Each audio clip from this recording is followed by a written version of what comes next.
जनतेच्या समस्येच्या बातम्या। विकासाच्या नावाखाली प्रचंड भ्रष्टाचार। खेड तालुक्यातील प्रतिष्ठित समाजसेवक मंगेश मोरे यांचे प्रतिपादन। खेड तालुक्यातील खेड रेल्वे स्टेशनचे सुशोभीकरण मोठ्या गाजावाजात करण्यात आले, परंतु पहिल्या पावसातच विकासाच्या नावाखाली 9 कोटी खर्चून बांधण्यात आलेले शेड वरील पत्रे उडून गेले आहेत। विकास आहे की लूट, इतके भयानक प्रकार चालू असल्याचे समाजसेवक मंगेश मोरे यांनी निदर्शनास आणून देत आहेत। मंगेश मोरे, आज आपण खेड रेल्वे स्टेशन इथे आहोत। आज पहिलाच पाऊस आला, वारा आला, त्यात काय परिस्थिती बघा,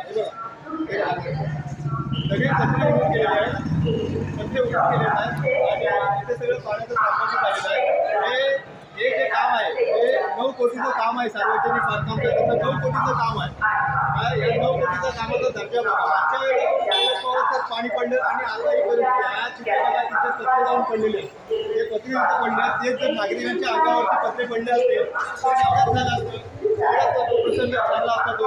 म्हणून आम्ही याच्यासाठी पण मागच्या वेळेला उपोषणाला आम्ही बसलेलो की या सार्वजनिक बांधकाम खात्याचे जे उपविभाग आहेत त्यांची बदली व्हावी, पण शासनाने आम्हाला काय लक्ष आमच्याकडे दिलेलं नाही। खरोखर त्यांचं एक निर्लज्जपणाचं काम आहे त्याच्यावर कुणाच्या प्रशासनावर याचा अंकुश नाही आहे, त्यामुळं आता हा असा प्रकार घडलेला आहे। आता रेल्वे स्टेशनचा जो रोड आहे तो आता रेल्वे स्टेशनचा रोड हा पावसाळ्यात पण लोकांना असा या तालुक्याला म्हणणार रोड आहे, त्याच्या आम्ही पण निवेदन दिलेले की तिथे कार्पेट मारा म्हणून, तरी सुद्धा तिथे कार्पेट टाकलेले नाही। हे 4 महिने कसे जाणार पावसाचे हे प्रशासनाला समजलं पाहिजे। तर ह्या जो निकृष्ट दर्जाचं जे काम झालेलं आहे, वरती पत्रे पडलेले आहेत, आज खरोखर लोकांना जीवहानी झाली आहे लोकांची।